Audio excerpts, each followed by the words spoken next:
All right, everybody, welcome into Sports and Money. I am Benjamin Parker. We are so excited to have you back again tonight.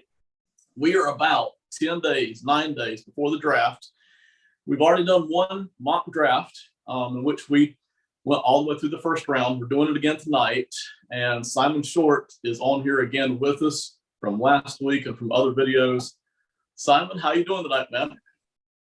Doing great, Ben. Thank you again for having me. I think we scared the competition away. But no, shout out Jordan, shout out Ronan. We miss you guys, and we'll try to do right by you here. I'm gonna put in my AirPods, so if you guys hear a little bit of noise, that's my fault. I'm sorry. I all kidding aside, Jordan and Ronan, we love you, man. They were supposed to be here with us tonight. They were not able to make it. They had every intention of being here, so. And myself, we'll be making all the picks tonight, right? They're the young guys, man. They still got lives to live. We're just two guys hanging out in our basements, waiting for the NFL draft at this point. That's it, right? We're the two old guys with nothing better to do.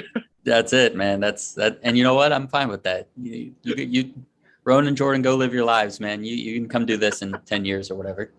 I hadn't thought about that context. That's pretty funny, actually. I do want to ask you though, before we kick into the draft, and we're gonna get down to business pretty soon, and we're gonna hit it hard. But how much of tonight's draft do you think is going to change from last week? What percentage do you think might actually change versus last week? I don't think too much, honestly, because I think a lot of it just made sense and kind of made sense to me in the moment. And I think I actually learn some things about the other teams from you guys, and I think that is going to inform my thinking a little bit. But I mean, it'll be different enough. I think there will definitely be a few shakeups, but I think we were fairly chalk last time around. I don't think we're all of a sudden gonna reach on something or miss something, but I guess we'll see. I agree. I didn't see too much on the board that I just thought, oh gosh, that was serious. There's already one team that I know I will change depending on what comes up this time around. But in general, yeah, I don't think we're going to see a lot of change. But we'll find out. All right. Find out. And me and Simon are going to be drafting Jordan and Ronan's teams tonight. So if we do have a couple of teams where it looks like, hey, you guys just weren't prepared. We weren't prepared. Okay. Newsflash. Yeah. We will. Congratulations. Yes. You caught us. But in that case, we will talk it out a little bit, and we will still try to make a decent pick for your team, no matter who that team is. And most of you know, we are not trying to predict what the NFL teams are going to do. I think there's a lot of good mocks that do that. I think it's more fun to think our way through it and try to actually make a pick on our own. So that's what we are doing here tonight. Simon, are you ready, man? I'm ready. Let's do it. All right. The Jaguars are up first. Jordan was going to have that team. I've got the honor, and in honor of that, I'm actually not picking Aiden Hutchinson at the top here for the Jaguars. I am going to go with Ikem Ekwonu. Oh, I knew it. Oh my gosh. Your guy. Ikem Ekwonu, my guy out of NC State. I think he is, and this isn't necessarily a slam on Hutchinson, but I think Ekwonu is one of the best 2 or 3 players in this draft on my board. We'll all see it differently. For me personally, though, Jaguars can use help in a lot of places. I kind of feel bad that their offense isn't any more prepared for a young quarterback than they are. They knew ahead of time that there was a very good chance they were going to get Trevor Lawrence a year ahead of time. They still weren't very well prepared. So this to me is a step for that. Along with that, I'll just add in this kind of little companion partner piece. If I'm the Jaguars, I'm hoping somewhere in the top of the second round, and I didn't go to look up and see if they actually still have their early second round pick, but I'm hoping in the early second round to add one of those wide receivers as well. I think there's about 7 guys at wide receiver this year that I would like to have on my team. I think at least 2 of them will probably be there early in the second round. So along with drafting Ikem Ekwonu out of NC State and putting him in at left tackle, right tackle, wherever you want him, he can play all of those and do it very well. I'm also going to get another wide receiver here to help out. Trevor Lawrence there for the Jaguars. And will the defense suffer? Yes, but they can't fill all the holes anyway. So I really, really want to do everything I can to make sure Trevor Lawrence succeeds in the NFL. Simon, the Lions are on the clock, man. So I was mentally prepared for this. One thing that I thought might have changed, and this was even when Jordan might have still been making this pick, I was prepared for if Aiden Hutchinson didn't go. Before it became your pick, I did not think it was going to be Ikmekwanu. There's a lot of talk about somebody else going there, but I'm actually, so I thought about this ahead of time. This isn't just me being off guard, although I am a little surprised, so good on you, but I'm sticking Kayvon Thibodeau. I'm going to stay chalk here with my pick from last time. For 2 years, Kayvon was the number one prospect in this class. That only changed because time has gone by and the media or the NFL, whoever it is, has gotten bored of him. The Lions need the most dynamic pass rusher they can get to really help that defense. Nothing else on their defense is going to improve until that happens. And I think Kayvon is the safest bet to do that. But between his athleticism, his speed, everything he's got going on, I just think he's going to make the highest impact from day one and maybe 10 years from now when it comes to that position. See, I agree. I look at Thibodeau. Are there questions? Sure, there's several questions. But the one thing you can't question is that speed off the edge. It's very rare speed. It's the kind of speed that even if you like Hutchinson, he doesn't have that level of speed. Thibodeau's speed is up there somewhere like Micah Parsons' kind of speed. And I'm not saying that they ran the same 40 times, but when you watch them on tape, Thibodeau coming around the edge, nobody can stop him at college level. Mm-hmm. Maybe some of the top tackles in the NFL can, but if Thibodeau shows up ready to play and committed to play, no one's going to be able to shut him down on those edges. He is so fast. And even if he, on a stunt or twist where he has to come all the way through the middle, he's easily fast enough to still get to the quarterback that way too. That speed it's the kind of thing you can't get later in any draft. Right. And they're just already built to bring in a pass rusher. They have good defensive backs already. Those two things go hand in hand. You need a good pass rusher to make the defensive backs look good. You need good enough defensive backs so the pass rusher has a few seconds to get home, and they're just ready for that guy to just plug in and play right away. So that is the pick there. I'm going to throw in a question that we probably shouldn't because I didn't prep you for this at all. Bring it. But I will give you an example after I ask the question. Would you personally rather have talent at the defensive line and scheme for the secondary, or would you rather have a talented secondary and just figure it out scheme-wise on the D line? Because Bill Belichick, for instance, loves his talented secondaries, and he just figures it out scheme-wise on the D line. But you personally, what do you like? That is a really good question. You can't teach pure athleticism, right? You just can't do it. Right. And the place where pure athleticism shines the best is a pass rush. You can take a average athlete defensive back and scheme him into a difference-making player, whether it's the way you play defense back there, what schemes you run back there, how you teach them to follow a receiver or play the ball or anything like that. You can teach that to an average athlete kind of guy at corner or at safety. You can't teach an average athlete to get 10 to 15 sacks in a season. You can't do it. Now you can teach collectively a front to run game, run stunts, have motor to get to the quarterback, all that stuff. And if you have, 4 really talented players in the defensive backfield, maybe you have time to get some sacks, but you could do all of that when you could just go get one guy, one TJ Watt to get, 15 to 25 sacks in a season and then make everybody else look good back there. It's a fascinating question. I think a lot of the NFL tilts toward we'd rather have the talented edge rusher, and we'll figure it out in the secondary.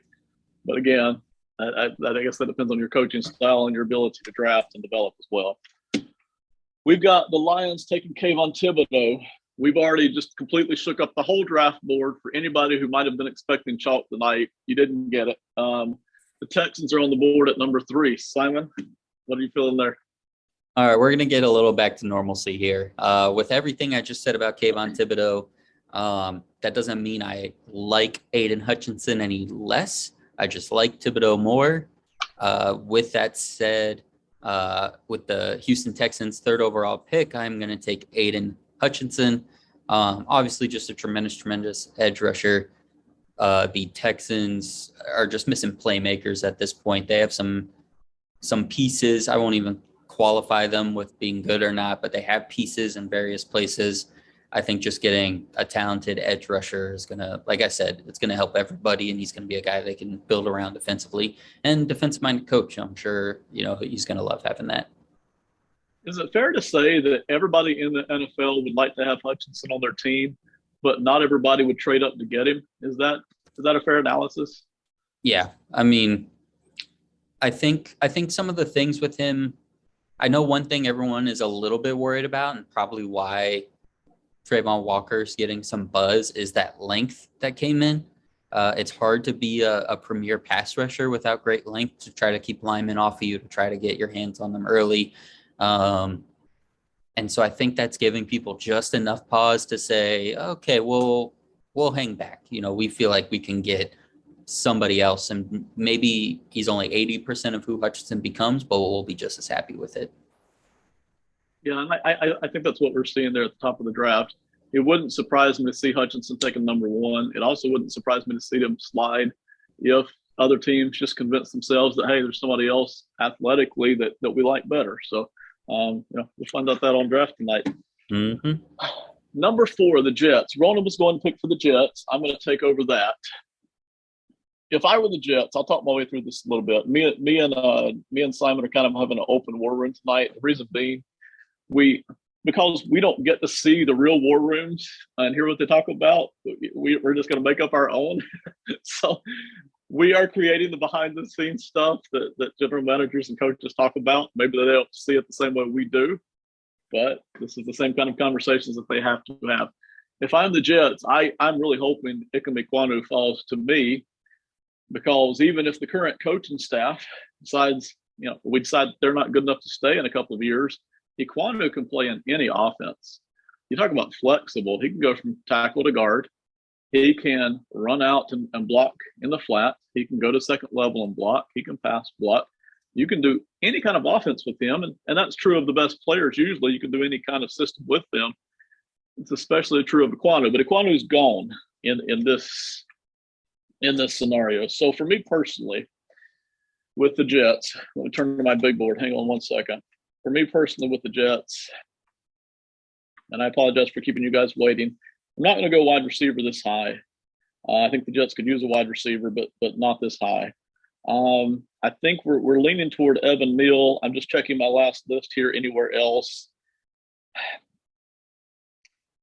The 2 people I'm split between are Evan Neal and Ahmad Gardner for the Jets. And I think what we're going to do, I think we're just going to take Ahmad Gardner off the board here. As much as I love Evan Neal, and again, this is if we were in the Jets war room, there's probably half the group that thinks one thing and half the group that thinks the other. So I like Ahmad Gardner. I think Gardner at cornerback out of Cincinnati, I think he is one of the best 2 or 3 players in the draft. I really, really like what he can do. I like him in coverage. I think he can cover in the NFL very well. So for the Jets, that's what we're going to do. Ahmad Gardner, CB,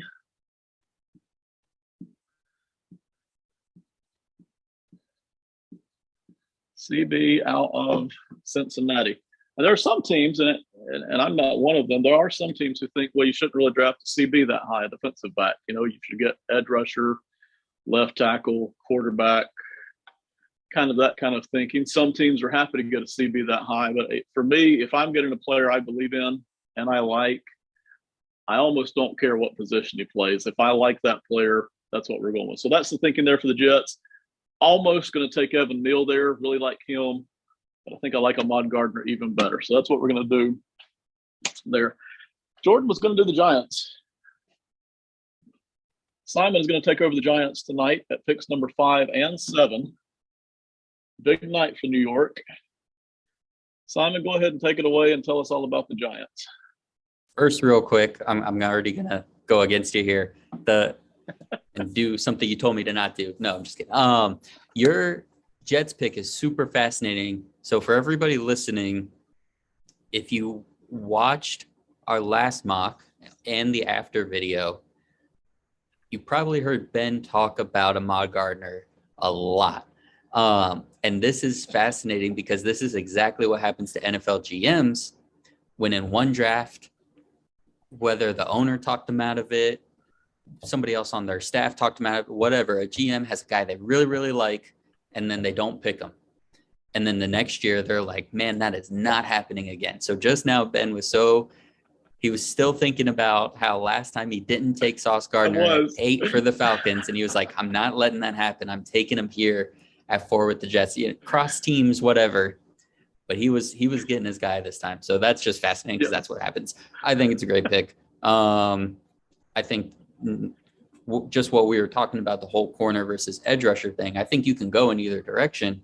And now that the Jets have 2 good corners because they got, DJ Reed from the Seahawks, who's a good number 2 complimentary guy. So now they're set there. So I really like that. For the Giants, we're going to end up going chalk here again because Jordan took Evan Neal last time, and that's what I'm going to do here for the Giants. In my prep for the Giants, they've completely revamped their offensive line from last year. The only guy still there is left tackle Andrew Thomas, who had a great year last year, proved to be, a franchise-level left tackle. But Matt Skull, Billy Price, Will Hernandez, Nate Solder, their left guard to right tackle last year starters are all gone. They brought in Max Garcia from Arizona, John Feliciano from Buffalo, and Mark Lewinsky from the Colts. So the one thing they didn't go out and get was a right tackle. So I'm going to take Evan Neal here. We're just going to finish revamping that offensive line. We're giving Daniel Jones every chance to say, I had every opportunity. I had everything I needed. It's not going to be our fault or the offensive line's fault. And with all these new pieces I have coming in on the offensive line, Evan Neal is a great fit because if one of those guys doesn't work out and I need to shake things up, Evan Neal can play 4 positions on the offensive line. He played everything in Alabama, despite being 6'7", 360 pounds. That guy was playing guard. So I just love his versatility. I love his athleticism. It's hard to do any wrong with an offensive lineman like that.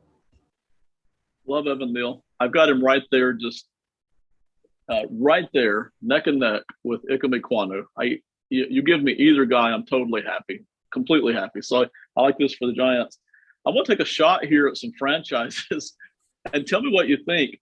I have a pet peeve with the same franchises picking in the top 5, top 8 in most years out of a given decade or out of 15 years. It illustrates that they haven't figured things out as a franchise, and they kind of don't know what they're doing. You see them go back and forth between an offensive head coach in Ronan mentioned one regime versus a defensive head coach the next time. A lot of times they end up, they call it rebuilding, but they're really just tearing down what the last guy built instead of building on what the last guy built. And that's why a lot of times you see these teams grab these good young quarterbacks and they don't have an offensive line and they don't have wide receivers and they don't have a tight end and they don't really even have an OC in there who's going to craft an offense based on what that young quarterback can do. It's a little, a pet peeve is a good word. It's a little mind numbing to see this happen again and again and again. If you're a Jets fan, which you and I aren't, thankfully, but if you're a Jets fan, how many times have you seen this? Where, boy, we've got 2 first-rounders. Things are fixing to turn around for us. This is going to be great. And then 3 years later, it's the exact same thing again. And the Giants are going through this over the past several years. The Dolphins have gone through this for a long time now. Some of these other franchises, the Texans have been here before. We've seen this before with the Texans. It gets a little aggravating after a while if you're a fan to see your team just keep doing this, get good players, and then there's not an orchestrated plan. There's no consistency. They're not ready for the young talent that they get. Simon, you feel the same way? Yeah, absolutely. I mean, I couldn't imagine. Well, I can't imagine. My NBA team is the Washington Wizards, and at least the Jets are, in the top 5 consistently. That's at least exciting. The Wizards pick 10th every year in the NBA draft, so they don't make the playoffs, and they don't do poorly enough to get a high draft pick. They just pick 10th every single year. Very frustrating. My biggest thing with teams, what I want to see from ownership, what I want to see from general managers, coaches, just do something different. When you're a fan of a team and it goes poorly, that's how it goes. That's the cycle of the league. Just try something different. Don't do the same thing year after year after year.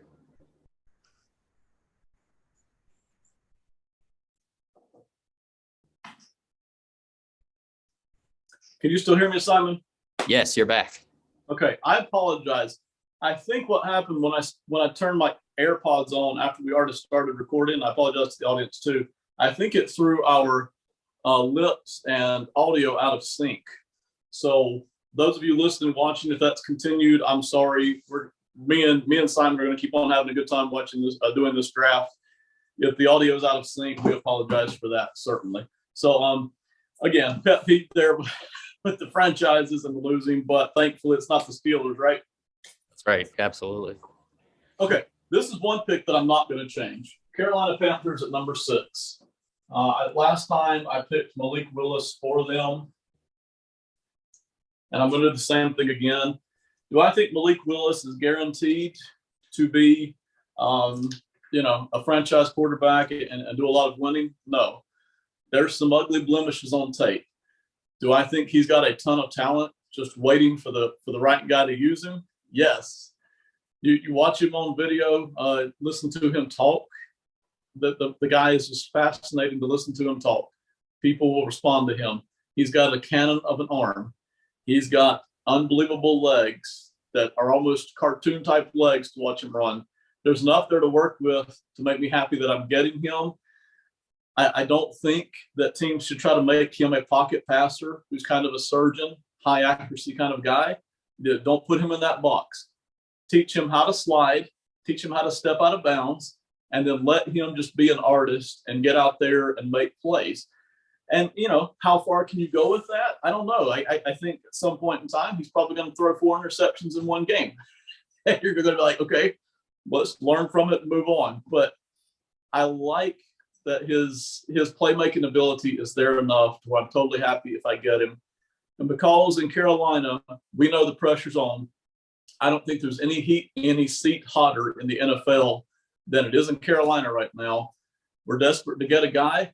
And even if we don't get the playoffs this year, if we look good enough doing it, maybe that's enough to keep our jobs for another year or two there in Carolina. So that's what we're doing. Malik Willis there for the Panthers. Simon, I am curious if the Panthers, which you probably already knew I was going to do that anyway, no big surprise there. But if the Panthers weren't going to do that, if you're the Giants at number 7, what guy that you're about to pick, who were you thinking, I hope they don't grab this guy because the Giants really want him? Number 7. So talking about trying to change things and make a big difference and really change the direction of the franchise, I'm going to go with the guy that is tops of a lot of people's boards, but is still kind of falling despite that. I'm going to go Kyle Hamilton out of Notre Dame. I think he's a legitimate game changer for a defense. In fact, I had him as for Houston. If Aiden Hutchinson wasn't there, that was going to be my pick at 3. I think he's the kind of guy that you draft similar to Ike Mekwonu or Evan Neal for an offensive line, similar to Ahmad Gardner for like your defensive back room. I think you draft Kyle Hamilton, and now your whole defensive backfield and maybe including some of your linebackers too, depending on how you play them. I think that looks a lot different. So for the Giants here, and shout out to Jordan Schultz because those were his picks last time around. You get a game changer on the offensive line to really steady that transition. and a game changer on the defense to kind of lead them into what's hopefully a new and exciting defense again. I agree. We've drafted, and again, I'm not trying to knock any of these prospects. We've drafted my top 5 players already here in the top 7. For me personally, it's Ekwonu, Gardner, Neal, Hamilton, and I'm sorry, I think there's still Ekwonu is 1, Gardner 2, Neal 3, Hamilton 4. There's still one more guy that we haven't drafted, but 4 of the top 7 here are my big board kind of players. So I love it, and there's reasons why some of these other guys are getting drafted too. Malik Willis at 6. I think that's excellent work there for the Giants, and like you said, that's what Jordan picked last time. Don't really see anything reason for that to change. Offense, defense, you help both sides. They got holes everywhere. They're not going to win a lot of games this year anyway. Get the players you like. Get the players that you like. All right. The Falcons at number 8. And you mentioned this. If Ahmad Gardner had been there, I would have taken him in a heartbeat. This is the first point at which I'm starting to think about wide receiver, which is what I did last time. Simon, if you're a Falcons fan, talk about the losing. Even some years with Matt Ryan there, talk about how many holes they have. You don't have to name the holes, but talk about what do you feel about the Falcons moving forward? They're kind of at the bottom of the league right now, aren't they? Ben, I'm doing the one thing you should never do when you're brought on to be a quote-unquote expert on somebody's show or podcast. I have no idea what the Falcons are doing. If anybody that watches this knows anything about the NFC South, please reach out to me or Ben, because I've been looking high and low for someone to talk to about this. I have no idea what the Falcons are doing. And what that means is they don't have anything. I mean, this team went from 3 years ago having one of the young, exciting up-and-coming defenses in the league. And those pieces have just kind of fallen off, have gone, to different teams every year. They're just losing pieces left and right. Even their receiver room was looking kind of bright last year. If you add Kyle Pitts to that, even though he's a tight end, Calvin Ridley, Russell Gage, they had some pieces, and now you kind of look around. I mean, Marcus Mariota walked into the building and is doing the Will Smith meme. He has no idea who he's supposed to play with. I guess other than Kyle Pitts, but yeah, they have nothing. I have no idea what the plan is. And it just makes it all the more confusing to look back at last year when they took a tight end over, Justin Fields, who's from Georgia. So I've got no idea, man. You do whatever you want, and I'll tell you it's a good pick.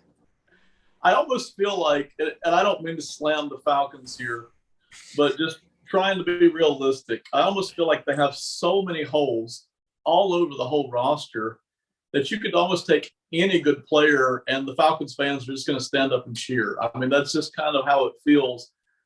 Talent-wise, they're way down at the bottom of the league, and they know that. That's not a surprise. That's not, us Falcon bashing. That's just a fact. So I think at the end of the day, I'm going to pick a wide receiver again since Ahmad Gardner isn't there.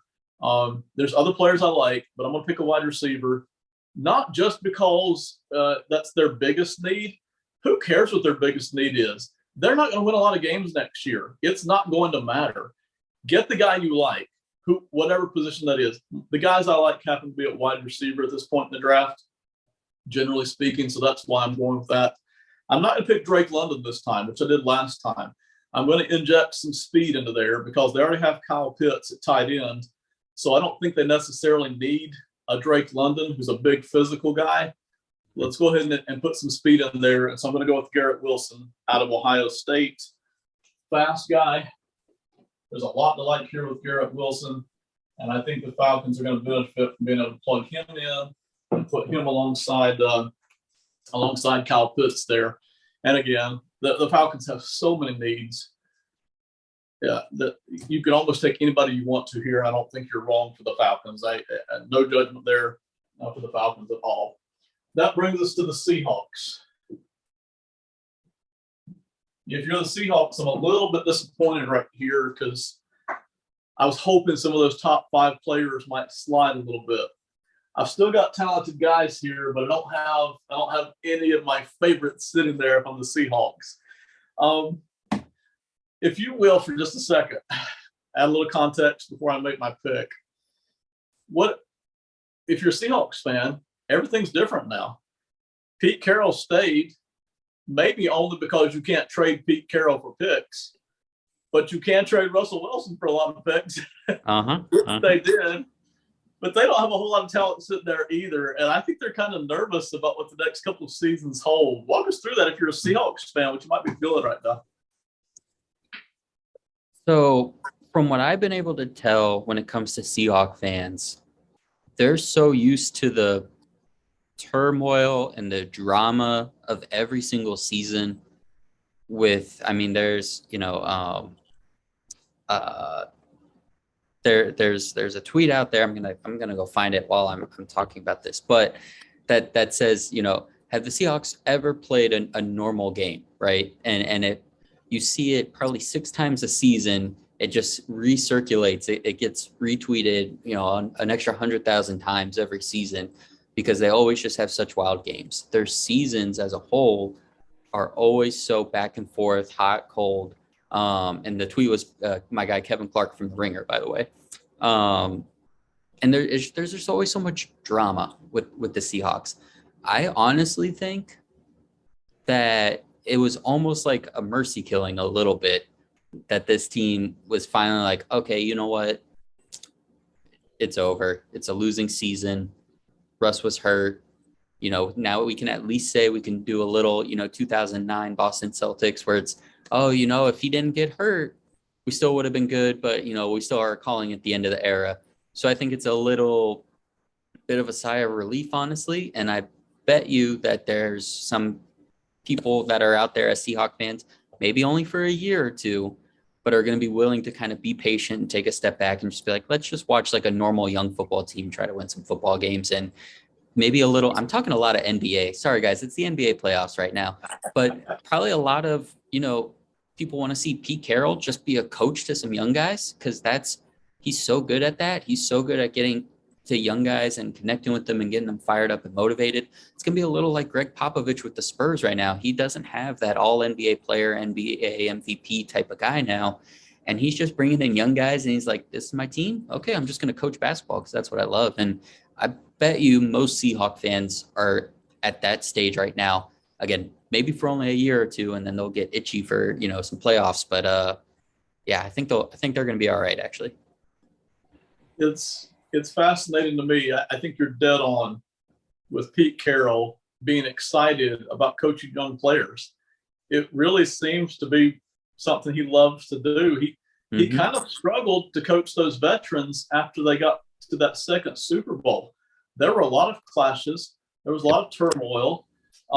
They still won a lot of games, but boy, there was a lot of drama going on there for several seasons.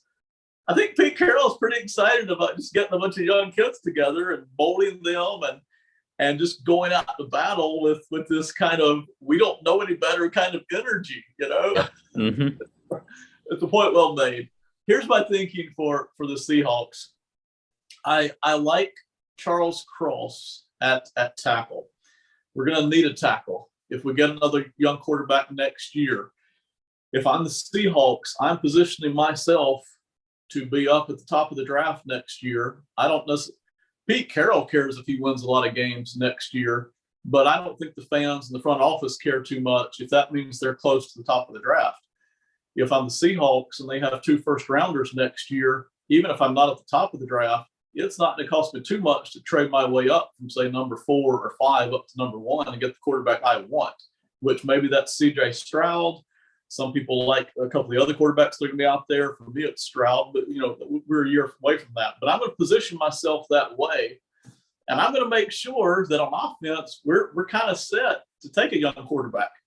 Now, Charles Cross, I don't project him as being a star in the NFL, but I do think he can be a good, solid left tackle, right tackle for a long time.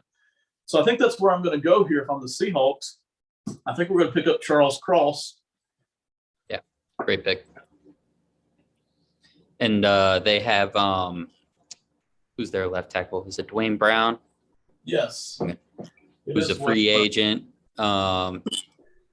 who's been, there for however long. Go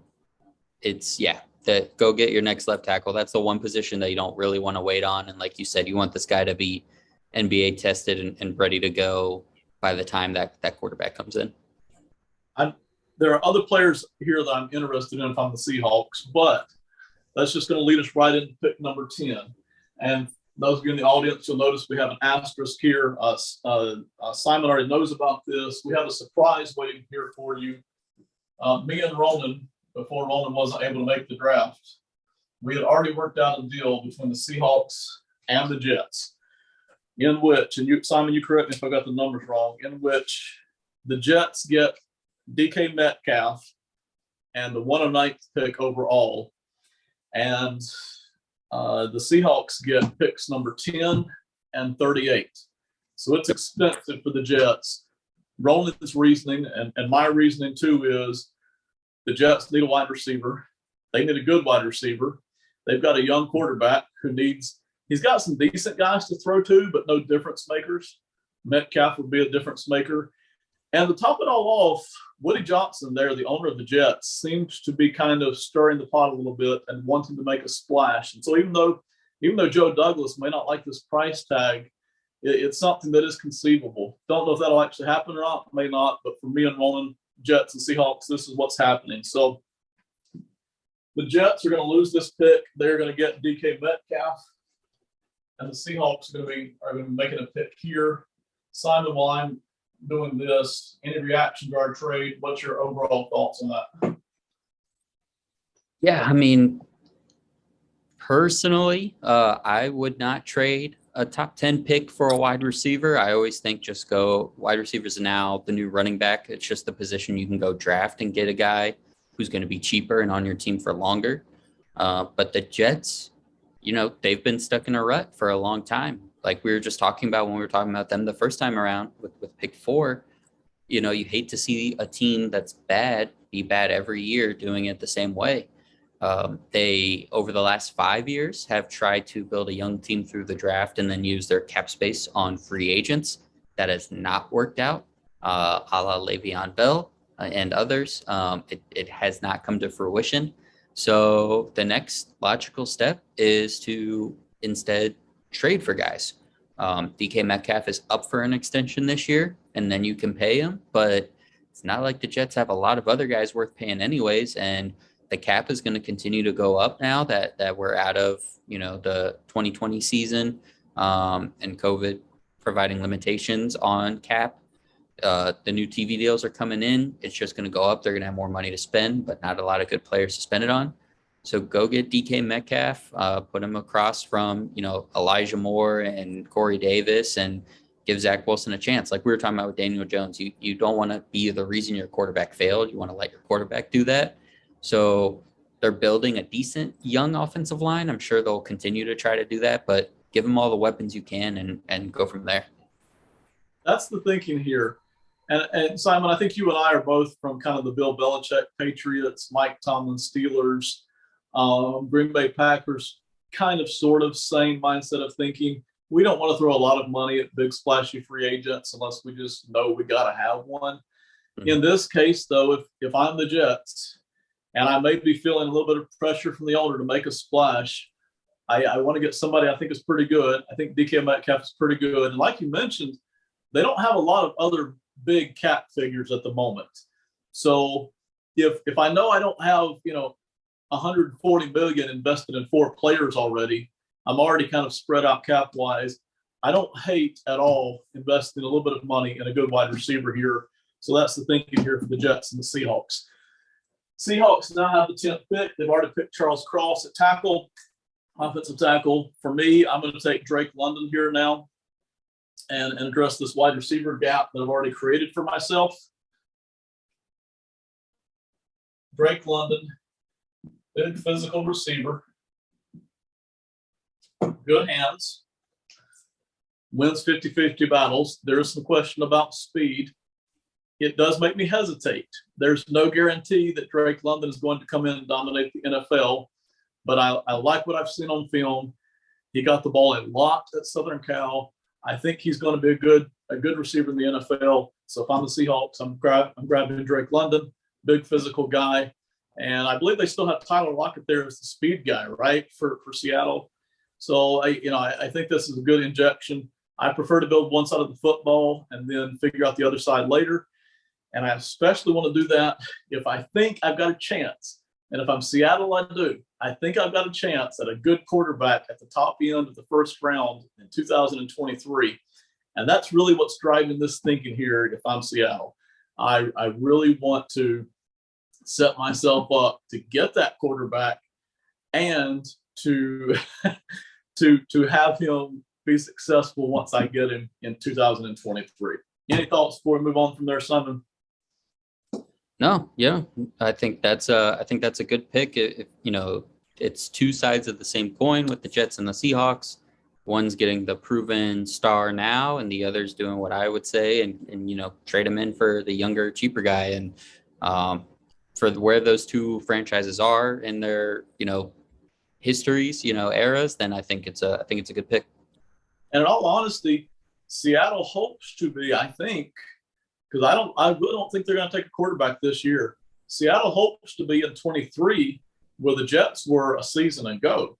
Young quarterback, but Seattle, if I'm Seattle, I hope to be better prepared with that offense than the Jets were a year ago when they drafted Wilson out of BYU. So, okay. Number 11, the Commanders. Washington Commanders. I'm still trying to remember to say that name, but the Washington Commanders are up. Simon, lay it on us, man. Ooh, this is tough, Ben. This is tough. I was very happy to get Charles Cross last time around for Washington. Their offensive line definitely needs a lot of work. I'm gonna mix it up a bit here. Shout out to my guy Zach, who helped me with this. This is his team. Washington right now in their defensive backfield is going through some changes. Safety Landon Collins has been cut. The team still has Kendall Fuller, who they signed last year, but he's in his 30s now. To pair with that strong front seven, and because there's not a true linebacker, off-ball linebacker prospect that I really like at this spot, I'm going to go with a corner that I think has a lot of upside. I think he's one of the best guys in this draft. I'm going to go with Derek Stingley Jr. from LSU. I'm going to let him get in there with William Jackson III and Kendall Fuller and kind of mix it up for this season. And then, maybe if Kendall Fuller wants to maybe move to safety as he gets a little older, I don't know. That's a complete shot in the dark. But, I'm going to go Derek Stingley. I think just best overall player right now and high upside and position the Washington team, I'm sure will be thankful to continue to build on. Derek Stingley is off the board, and the Vikings are going to be up here in just a second at number 12. If I'm the Vikings, we were thinking about Stingley. I don't want to rush off from Washington too quickly. I like Ron Rivera being able to take any defensive talent and add it to the mix and put together another pretty good defense. They weren't good last year for a number of different reasons, but I think that's an aberration. I don't think Ron Rivera is going to go back-to-back seasons without a good defense. And if this is the move they make, this is a Ron Rivera kind of a pick right here. The talent is there. The physicality is there. And I think this would fit in perfectly with Washington. I don't think there's different directions you could go, but I don't think you're hurting at all if Derek Stingley is sitting here. And I think there's a number of teams sitting right in here who are kind of sort of hoping Stingley falls, because I think the Vikings are thinking about him. I think Houston would jump on him. I feel very confident the Ravens would be very, very eager to possibly get Derek Stingley. I think the Eagles, matter of fact, I think we sent him to the Eagles last time. Is that right? Yep. I actually just pulled that up. Yeah, he fell all the way to 15 at the Eagles, and I remember thinking, I can't believe he's here. I think there's a chance he could go in the top 10, but I just doubt it. I don't think that's going to happen. I think somewhere right in here, Commanders, Vikings, Texans, Ravens, Eagles, I think Derek Stingley goes. I think there's several teams that are hoping they get a shot at him, even though there's a couple of question marks about health and all that. I think they love the talent. I think they love the physicality. Okay. Pick number 12 for the Vikings. Here's what we're thinking. I think the Vikings can go in a lot of different directions. Matter of fact, we're starting to hit teams now who could go in several different directions, not because they have so many needs necessarily, but because they have already filled a lot of needs in free agency. And that allows them to at least feel like they are not cornered into making one pick necessarily. If I'm the Vikings, though,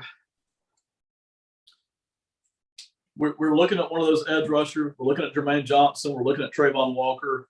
We're looking at Trent McDuffie, the defensive back. And we're also looking at one of those wide receivers there if I'm the Vikings. Last time I picked Tyler Lindenbaum, which I don't regret, center or not, love Lindenbaum. But just to mix it up this time, I think the Vikings are going to do something a little bit different. And I think we're going to grab a defensive back. I think we're going to go with Trent McDuffie out of Washington. And he's going to go to number 12 to the Vikings. And I apologize to the audience for the hesitations here. I'm trying to run a draft and think about doing my best for these individual teams as well. So hang on here, audience.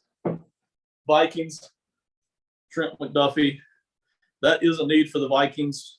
If not this year, then definitely next year. They're going to need something going on there.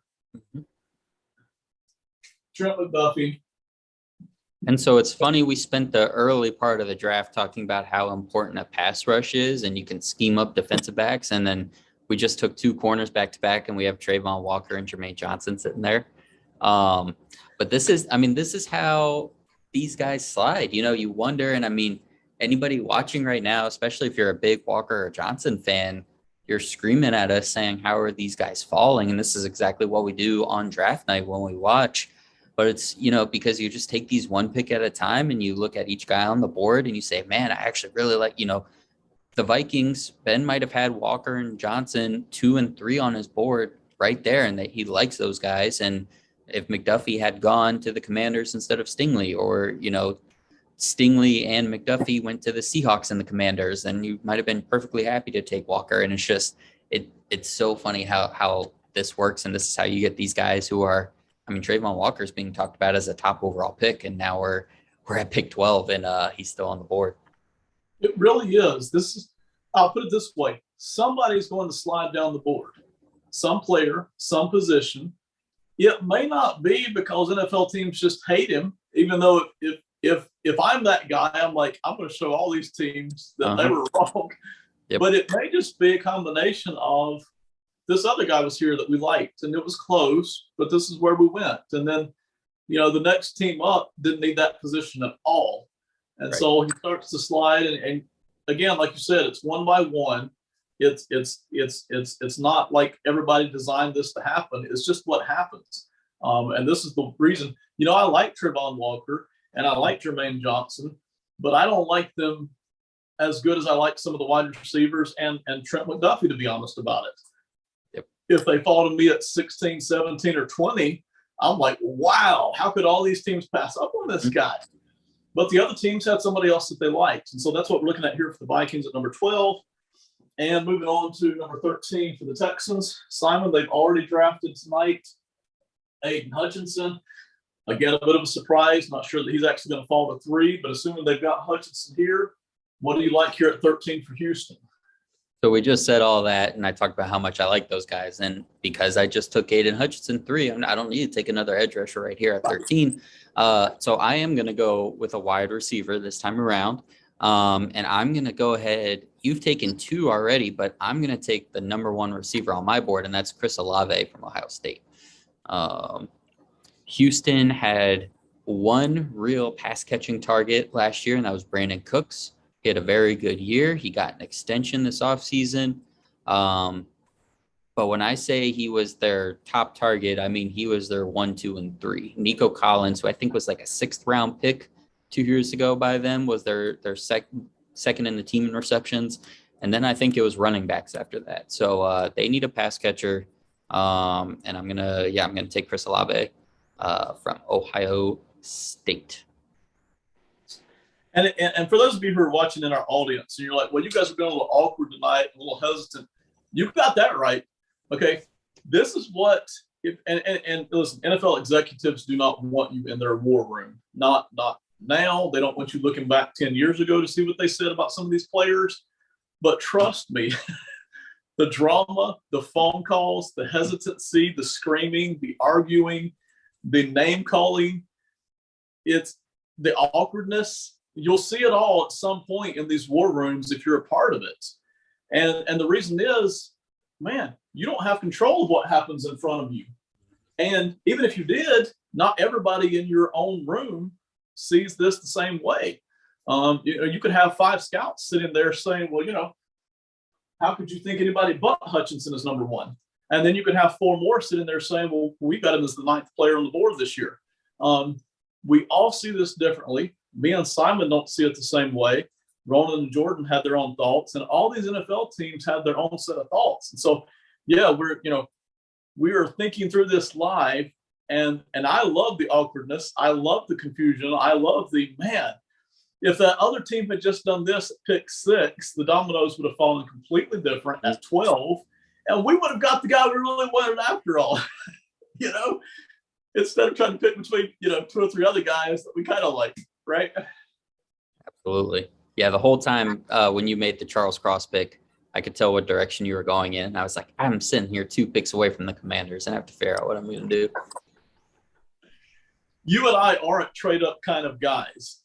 Now, I do think that there are certain times, certain years where teams should trade up. Matter of fact, I've already recommended that for the Chiefs, which we won't do it tonight. I've already recommended the Chiefs take one of these picks and draft up somewhere maybe around 22, 23.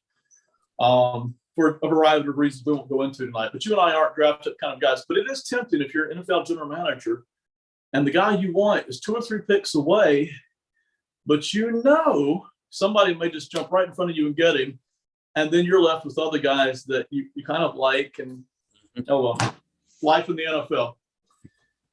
I like Chris Olave here. We started seeing the 3rd wide receiver go off the board.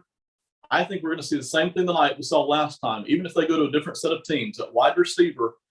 I don't think these top 5 wide receivers, and that's Drake London, Jameson Williams, Treylon Burks, Chris Olave, Garrett Watson, no matter what order you put them in, I don't think we see these top 5 wide receivers go past about right here, 21, 22, 23.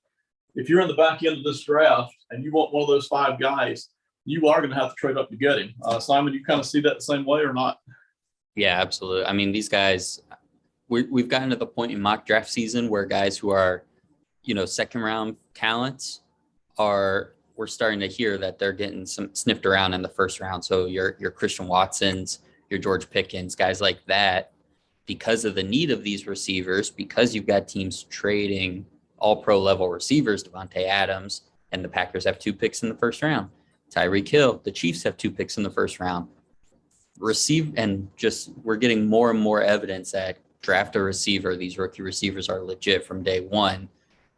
These receivers are going to be flying off pretty soon and pretty early, and I think that's here to stay for a while. I agree. I do not think, I've started to hear other people say this as well, that those top 5 wide receivers just aren't going to last. And I think you nailed it. We're starting to see some of those 2nd round graded wide receivers start to slip into that late 1st round. Who knows how good they'll actually be, but people are taking them earlier because they need a wide receiver, and the guy they really wanted is already gone 10 picks ago, Mm-hmm. Yep. I think we're going to see that. Ravens are up. I'm going to talk about it with you quickly. If I'm the Ravens, I'm reasonably excited that I get the pick between Jermaine Johnson and Trayvon Walker. I think the talent is there. I'm not sure that both of these guys are just going to step in and be shut down defensive ends, but I think if I'm the Ravens, they don't have to. The Ravens are so tough, so physical. They have such a strong brand. On defense, they are so aggressive and yet so smart all at the same time. I just love injecting one of these defensive ends here into this defense. Now, I'm tempted to trade back and maybe go all the way to the tail end of the 1st round, get an extra draft pick or 2, and maybe just pick Daxton Hill at safety out of Michigan, safety/slot corner. He's very physical, and I've helped the back end of my defense. But if I don't do that, I'm going to pick either Jermaine Johnson or Trayvon Walker. Simon, what's your feeling there between those two guys? What do you think there for the Ravens? So not a few weeks, a little longer, I guess. Senior Bowl, Jermaine Johnson was the guy that kind of started flying up draft boards. Right. I was seeing him in this area, in this 14 to 18 area a lot. And then he went to the Senior Bowl and everyone fell in love with him. And then he was in the top 10. Trayvon Walker is doing that now post combine because he put up just even more ridiculous numbers than Jermaine Johnson. Right. I think Walker probably has the edge here when it comes to the Ravens because he is a proven run defender as well. It's actually his pass rush that is kind of theoretical at this point. And it's theoretical because he hasn't really shown it. Now, he wasn't really asked to because he was at Georgia and there's so many other guys that could rush the passer there. But he's already proven that he can set the edge, he can defend the run. And now we're just kind of hoping that if we ask him to pin his ears back, he can go. But the Ravens in the AFC North, it's still about stopping the run first. If you give up a weak edge in the AFC North, you're going to get taken advantage of. I don't know quite as much about Jermaine Johnson and his run defense. I'm sure it's fine, but Walker's is legit day one ready. So that's where I would go. And that makes total sense to me. I'll be very interested to see what actually happens here. I really think Walker's going to get drafted first based on everything we're hearing the past couple of weeks. I think the Ravens might be excited if either guy fell to them here. I think they would also like Derek Stingley. I think there might be a receiver that they would really want that maybe doesn't fall to them at 14. But I think they're pretty excited if they've got their pick between Walker and Jermaine Johnson here. So I'm going to go ahead and go with Trayvon Walker here. A lot of people really love him, and that's what we're going with here.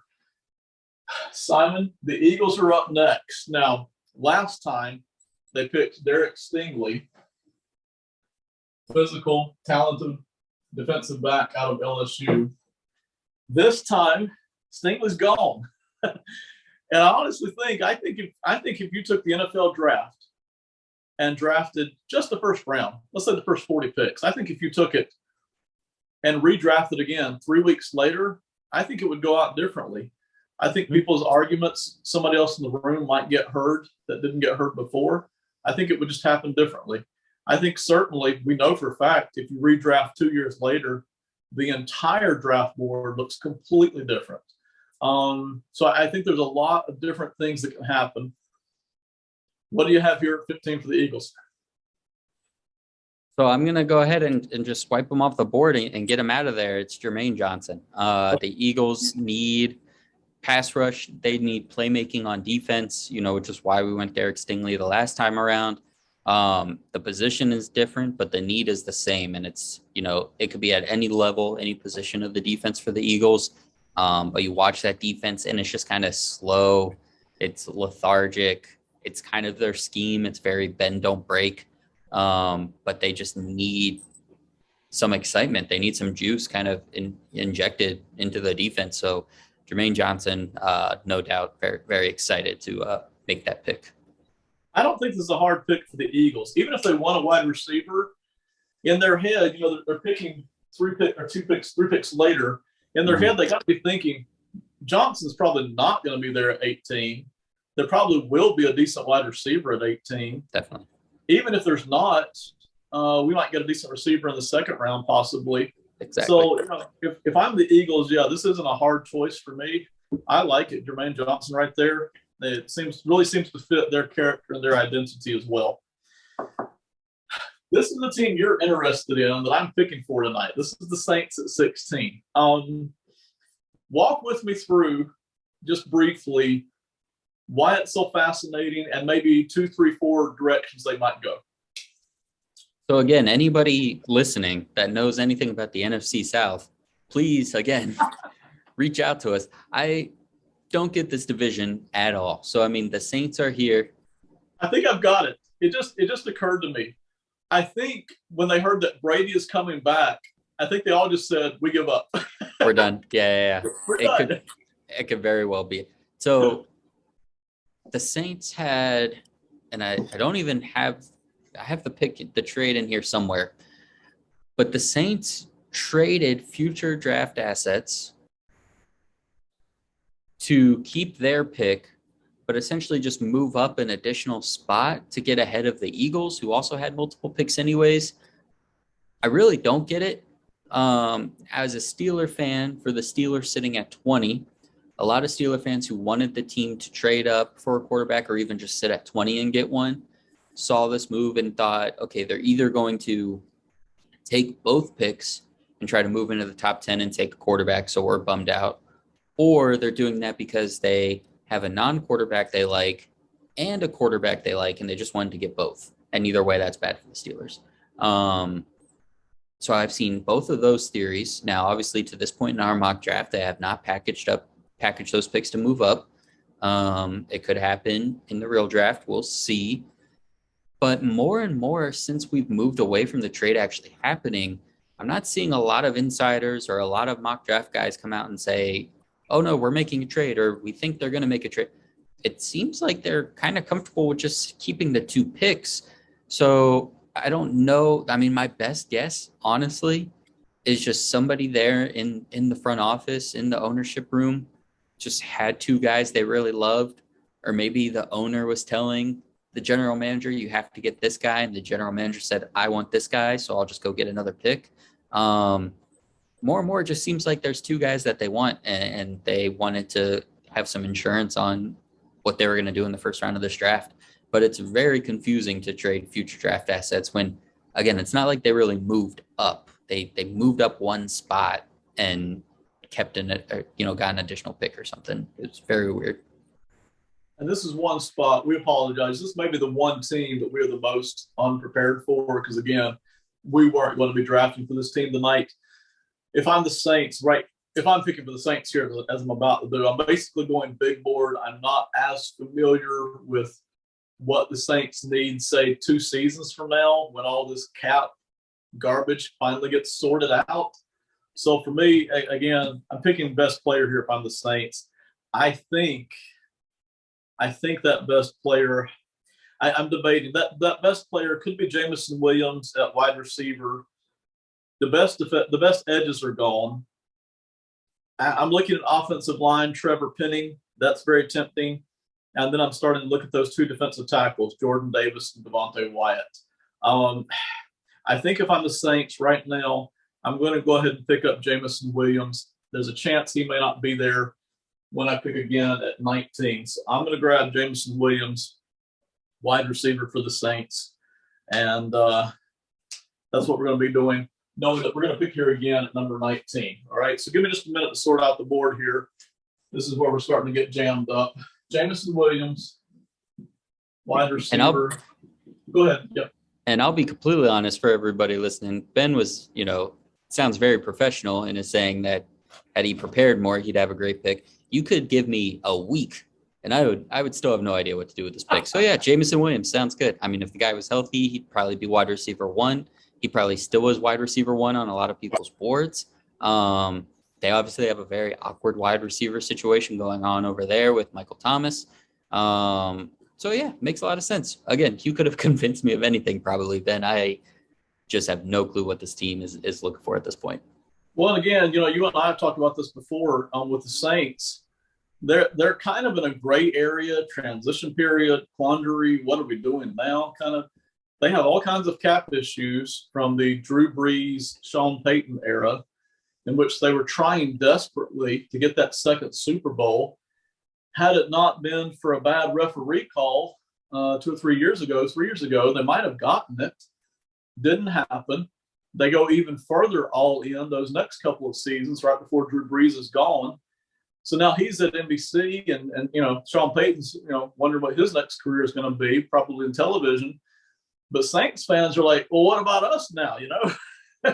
We didn't get that second Super Bowl trophy. So we're kind of scrambling here, but you do have these 2 good first-round picks. So I like Jameson Williams, 4th wide receiver off the board here, already at just number 16. And we've already seen, I think people like these wide receivers. I think you and I like these wide receivers. That brings us to the Chargers at number 17. I'm going to do them real fast. Nothing is changing from what I picked last time, and that was Jordan Davis, defensive tackle out of Georgia. Those of you who don't know, most of you do by now, Jordan Davis is a huge mammoth-sized man. He's mammoth for a football player. He's mammoth for defensive tackle. Can he play a ton of snaps every game? Maybe not. But the Chargers may not need him to. They are ready to win now. They are loaded all over the board. They need somebody to step in and help against the run. Sebastian Day will help with that from the Rams at defensive tackle. Jordan Davis, even if they rotate or play side by side, whatever, they may not play side by side. They may just go with that nose tackle. And in that case, Jordan Davis would be the guy. He's massive. And then you can bring in Sebastian Day, to give Jordan Davis a rest. My combination with this also is the Chargers are struggling at linebacker. They don't have a lot of run stuffers at linebacker either. So just so they don't get run all over by other teams, and that's the only thing that keeps them out of the Super Bowl, we're going with Jordan Davis here at defensive tackle for the Chargers. And that brings up what to me is an interesting pick here. The Eagles at number 18. Simon, take it away. So last time around with these two picks for the Eagles, I did one offense, one defense. I wanted to help this wide receiver room. We know they love going receiver in the first round. We know they still need to go receiver pretty early. But I'm going to have to stick on the defensive side of the football because since the last time we got on here, starting corner Steven Nelson was signed away to the Houston Texans for the Eagles. Steven Nelson, former Steeler, former Chief, had a great year for the Eagles last year. He kind of came in the middle of the summer on a cheap deal. And that's going to hurt him a lot for a defense, like I said, that already wasn't in great shape. And this guy fell down our board last time around, and we thought it was crazy, and I'm not going to let it happen again.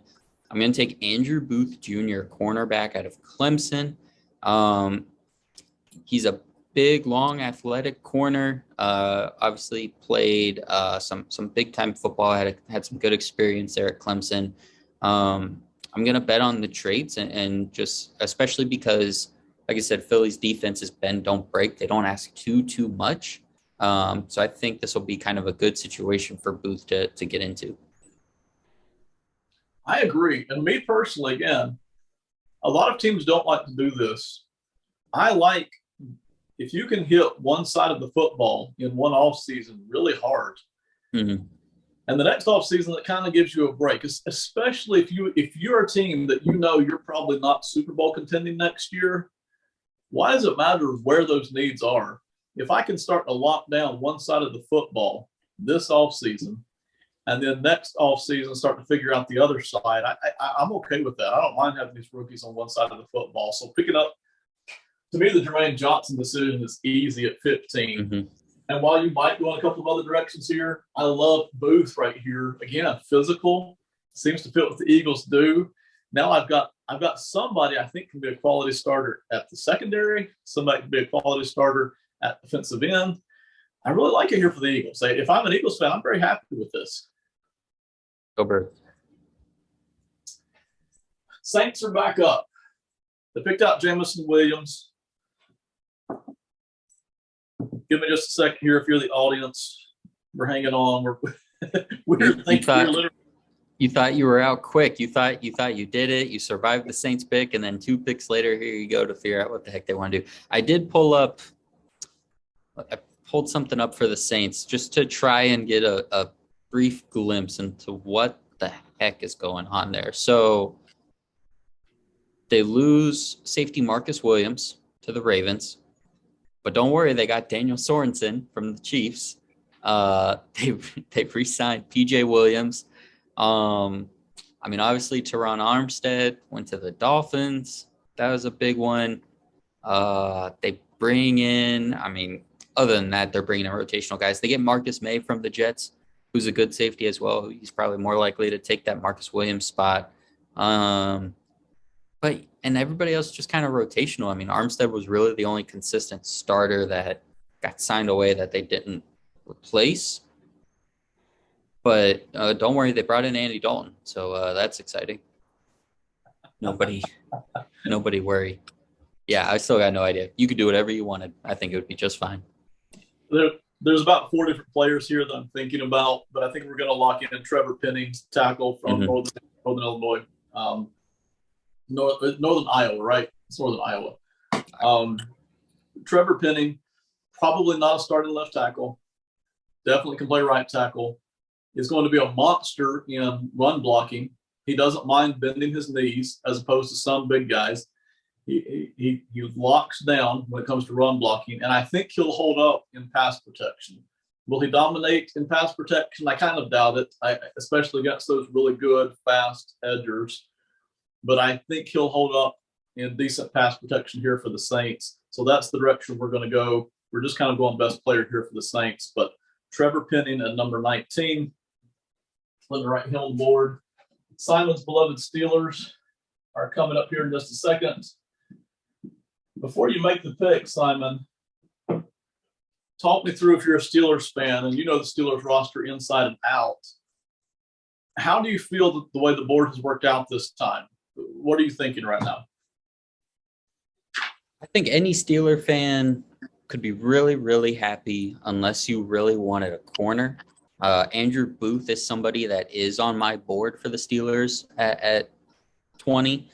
You can actually check out that article. It's I'm doing a Pittsburgh Steeler big board series. Andrew Booth is on there, but other than the corners, the Steelers can go anywhere. They've set themselves up for this draft to be able to do whatever they want, take whatever player they like, not just go for a position they need. Today, they claimed off waivers Miles Boykin from the Ravens, which was huge because they really hadn't done anything to their receiver room other than lose players.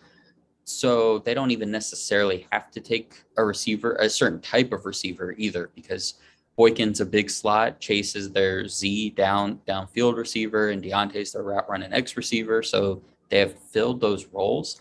If you're a Steeler fan that is still seeing that hole at strong safety, at this point, you still have all of those picks or all those prospects on there. Daxton Hill from Michigan, Lewis Cine from Georgia. So you could go in a lot of ways. And I think whatever fan you are to this point, whether you want a quarterback, whether you want a defensive player, whether you want a receiver, at this moment, you're happy. Now, when they make the pick, will you be happy? That's the other story. Right. So we'll see what happens. The pick, though, pick. All right, shout out. I was having this conversation this morning. Shout out to my guy Delonte. I'm gonna go receiver, and I'm gonna take Treylon Burks from Arkansas. Because the Steelers now with Miles Boykin have a receiver at each of those spots, I like taking Burks here because he also can play any position. And it's because at Arkansas, he wasn't really asked to do anything in depth at any one position. He's kind of a go route or cross route guy when he's on the outside. He's a bubble screen or just sit and find an open spot in the zone from the slot. But at 6'2", 230, I said this last time, the guy hunts wild feral hogs in the woods with knives. He's a mean, tough son of a gun, and I think he can develop also into whatever they want him to do. So I think he'd go to the Steelers and try to play the slot. And then if, Deontay becomes a free agent or Chase becomes a free agent in 2 years and he has to move outside, I think he can do that too. So I'm going to go Treylon Burks and continue to add to this receiver room. I'm a little surprised you did it. I like it. I'm a little surprised that you went that direction, but you're totally right about Treylon Burks being so versatile. He is fast. When I look at Burks, I think of a guy who makes big plays, but he's more, to me, plays big, plays deep. But he can work inside all he wants to. You can throw screens to him. He's fast enough to go anywhere. He's very versatile. Not a lot of receivers in the NFL have that. Most of them kind of have a set position that they tend to play. Burks can go anywhere. So you're exactly right. It fits what they could use right now. and it helps them out cap-wise 2-3 seasons from now if they need it. I really like the pick. I'm a little surprised we went that direction, but I really do like it. And once again, I think this is what's going to happen. I don't think this is just me and you. I think the 5 wide receivers, those top 5 guys, I think by 20, certainly by 21, 22, and 23, I think they're gone. I don't think there's any chance by the time you get to the Cowboys here at 24, I don't think there's a top 5 wide receiver there. And we've done it again here 2 different times. The Steelers are done. The Patriots are on the clock. I'm picking for the Patriots this time. Let me talk my way through it. If I'm the New England Patriots, I'm a little upset. And again, who knows what Bill Belichick is thinking? Nobody ever seems to. If I'm the Patriots, I'm a little disappointed that all my defensive backs are gone. Like, I knew I wasn't going to get Ahmad Gardner. I knew I probably wasn't going to get Derek Stingley, but neither Trent McDuffie or Andrew Booth is here. And if I'm the Patriots, I would have kind of sort of hoped McDuffie would fall here. Yep. I might have even entertained thoughts of Booth. Now, they may not see it that way at all. They may be looking for a way to trade back into the second round again, for all I know. Wouldn't surprise anybody, right? But I would, if I'm the Patriots, I would at least be interested in seeing if Trent McDuffie falls here to number 20. And I might entertain thoughts of Booth, but they're gone. I'm not going to draft any other guys right here at this spot. The wide receivers that I could have used, those top 5 guys, like surely maybe one of them lasts to number 21, but not in our draft, okay? In our draft, they're gone. I think there's a very good chance the Patriots don't even have a shot at a wide receiver right here at number 21, okay? And so now the question gets to be, well, the edges are all gone. It's kind of an awkward place, and it's one reason that the Patriots tend to draft trade back. It's because now a lot of those players that you wanted are already gone by the time you're picking. So why not just go ahead and get the extra draft picks? So anyway, if I'm the Patriots and if I can't trade back, if I've just got to make a pick here, I'm probably looking at linebacker. And quite honestly, I'm split between Nakobe Dean and Devin Lloyd. Nakobe Dean really is more of a Patriots kind of a guy. He's very smart, very intelligent, very physical. He's bigger than Devin Lloyd. But I'm not sure, I think Devin Lloyd is more talented. Devin Lloyd is your more modern NFL linebacker. He's good in pass coverage, really good. He can get to the quarterback. He can get all the way home to the quarterback and make sacks. He's not dominant against the run, but he holds up decent against the run as well. I'm very tempted to take Devin Lloyd. Me personally, I like Devin Lloyd better from Utah, but I think the Patriots style pick here is Nakobe Dean. So that's what I'm going to do here for the Patriots. Even though we're supposed to be drafting for ourselves, I just don't. It's hard for me to not do this for the Patriots. Nakobe Dean, linebacker for the Patriots.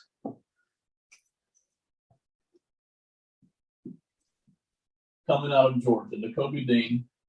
Once again, he's very tough against the run. This is more of your old school kind of linebacker. He is smart. He is physical. The Patriots like that. It would fit right in with what they already do, especially if a wide receiver or a defensive back doesn't fall to them that they like. Packers at 22. I think we handed this team off to you. Is that right? That's right. Yep, I got him. All right. Walk us through the Packers, what you might be thinking, what we're looking at for Green Bay. So the Packers obviously are going to be looking at a wide receiver here in the first round. They re-signed Alan Lazard, but obviously they traded Devontae Adams and Marquez Valdez-Scantling, went to the Chiefs. I think their fourth receiver, St. Brown, even ended up going to a different team. So clearly they're hurting at receiver.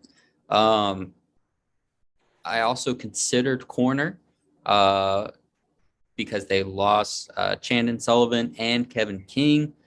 But they did re-sign Russell Douglas and first-round pick Eric Stokes kind of started to rotate in last year and played pretty well. So I'm not as worried about that. But because wide receiver, those top guys are gone, I'm now looking at kind of guys that have a second-round grade on, and I'm comfortable waiting until my next pick to take some of those guys. So instead, I want to go to edge rusher, where I lose Darius Smith. And even while he was hurt last year, I never really replaced him. We were kind of missing that edge rush all through the year.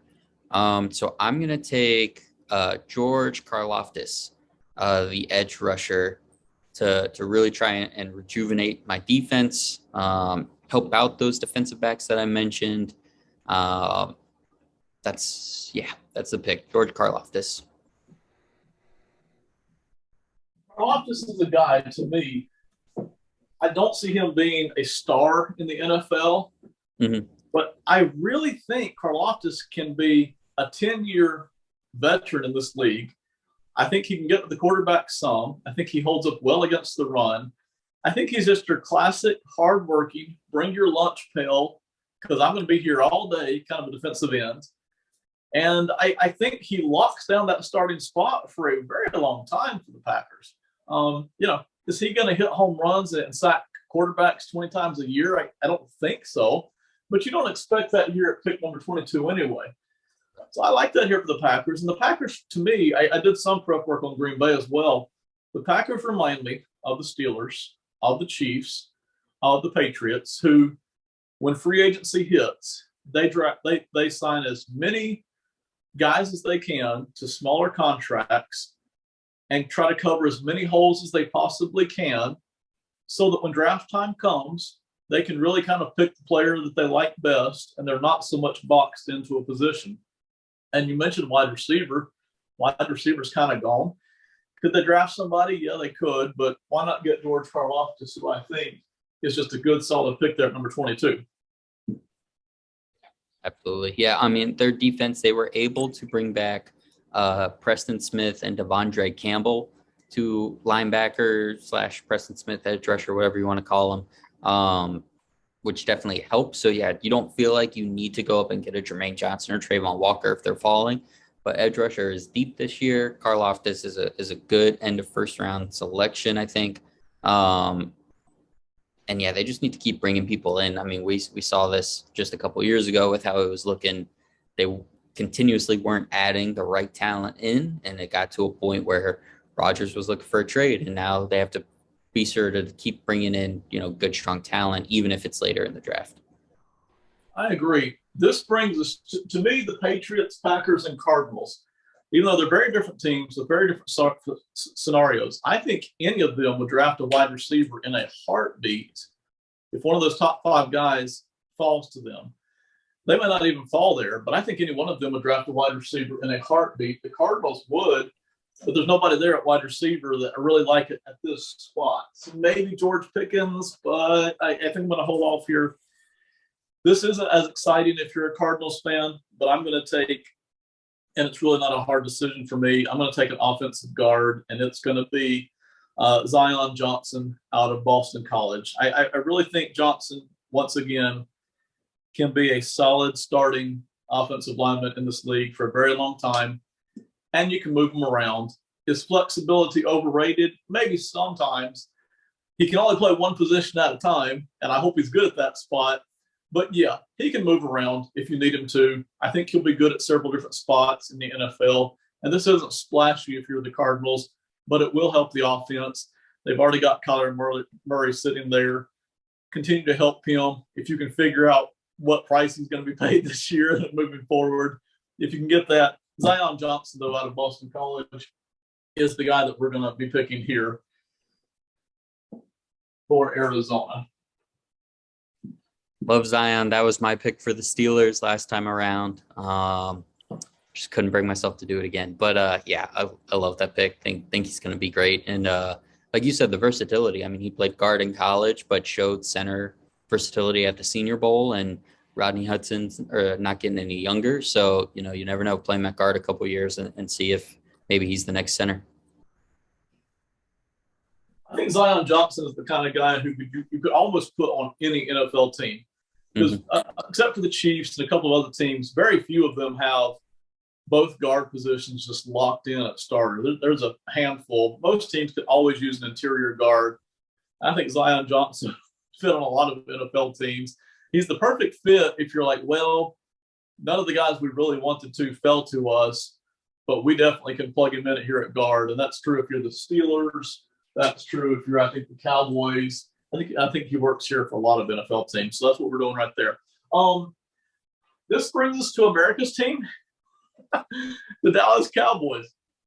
We know they could use a wide receiver. Those top 5 guys are all gone. If you're the Cowboys, do you think the Cowboys might actually trade up here to get a wide receiver? Any chance of that? If you're a Cowboys fan, what are you hoping other than that Jerry Jones just hands the team over to somebody else? Like, what are you feeling here if you're a Cowboys fan?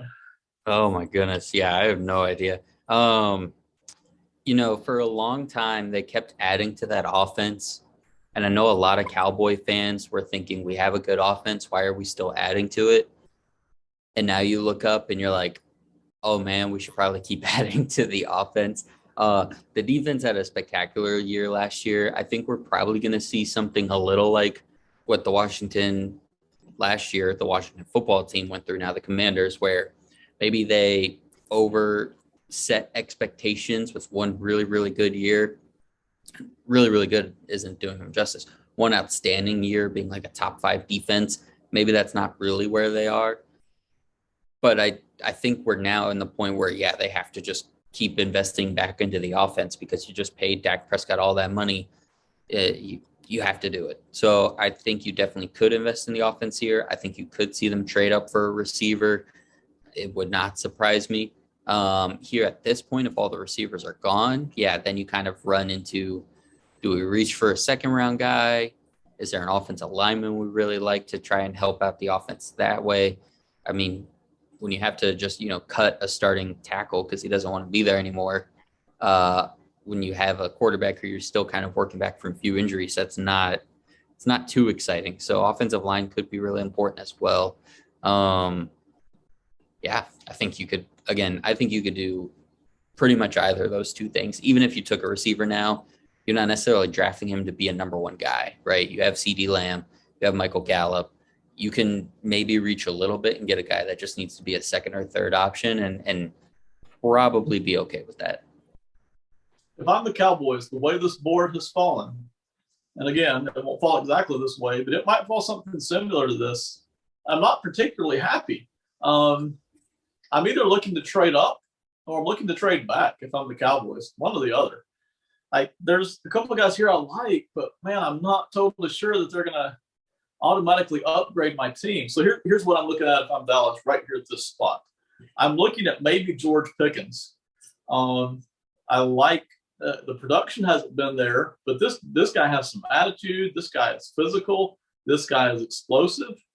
He's not necessarily the biggest. He's not as big as Drake London, but he plays big. I like George Pickens coming out of Georgia as the wide receiver. I like David Ojabo, the guy out of Michigan, edge rusher. Ojabo is really fast off the edge. He's not as fast as Kayvon Thibodeau or Micah Parsons, but I'm really tempted to draft David Ojabo here and put him on the other side from where Micah Parsons would line up and have 2 absolute speed demons on the edge. Problem is, if I'm Dallas, I kind of need to win right now. And Ojabo may not even be ready this year. Even if he comes back off of that injury, he may not be up to full speed. It may be another year before he's actually up to full speed and can contribute with that speed the way I want him to. So I don't really like where I'm at here with the Cowboys. I'm very tempted to just go ahead and pick up George Pickens. I'm looking at a couple of those offensive linemen. And again, this is kind of an investment pick. Tyler Lindenbaum, I really like. Kenyon Green, the guard, I also kind of like. There's a couple of safeties there. They're decent. But I'm not totally happy at all with the way this board has fallen, to be honest, if I'm a Cowboys fan. I like Devontae Wyatt, defensive tackle. Not happy. I'm going to desperately be trying to trade back or trade up, one or the other. But being forced to make a pick right here, we're going to go with George Pickens out of Georgia. I do think the talent is there. There's some question marks about how healthy and productive he will be, but we're going to do that. George Pickens, wide receiver for the Dallas Cowboys. Hang on one second. I'll grab the right marker. Yeah, I think that's a good pick. Honestly, I could see him going as early as 20. I was prepared for the Steelers to take him if Treylon Burks wasn't there. One of those risers here at the end of the draft process. He does have a little bit of everything. Because of the injuries at Georgia, I don't think he got the numbers that he definitely would have, which might have made him a first-round pick.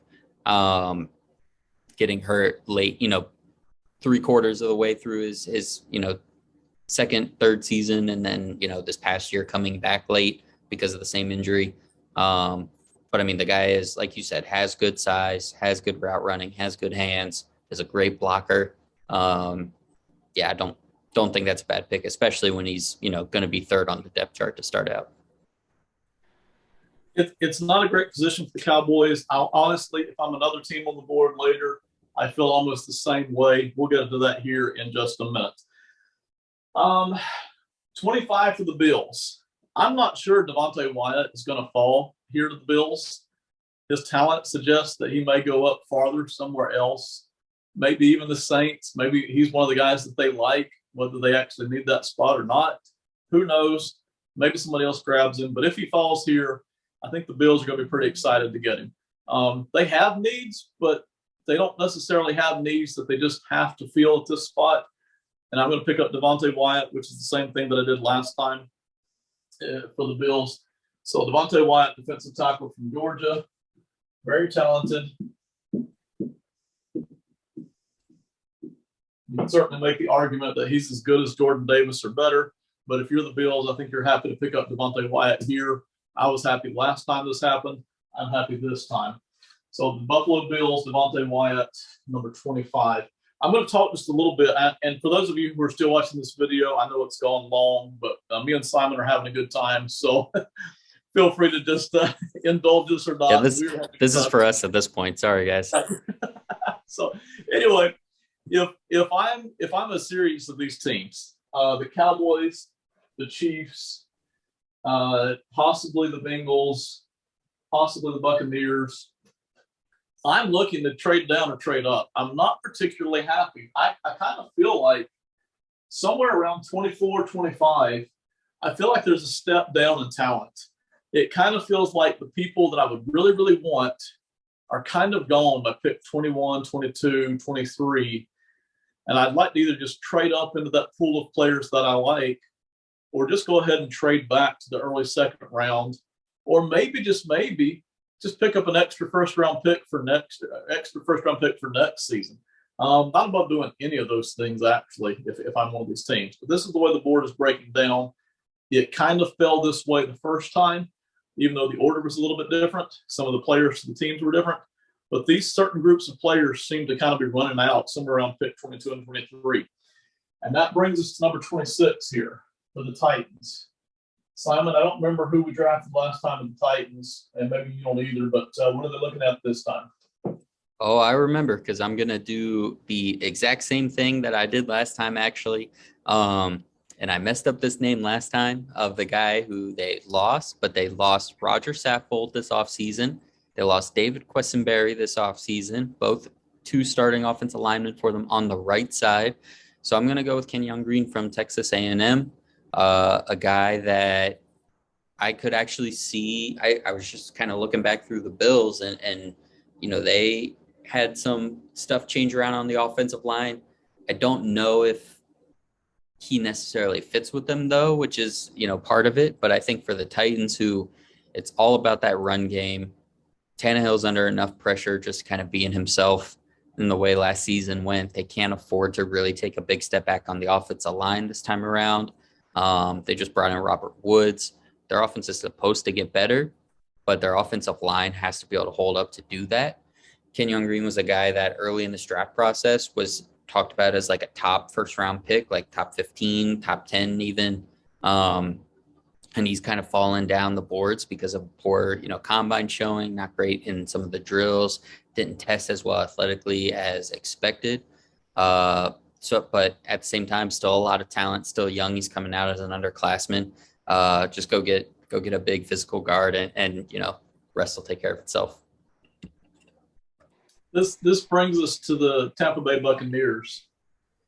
And I think Kenyon Green fits in several different places.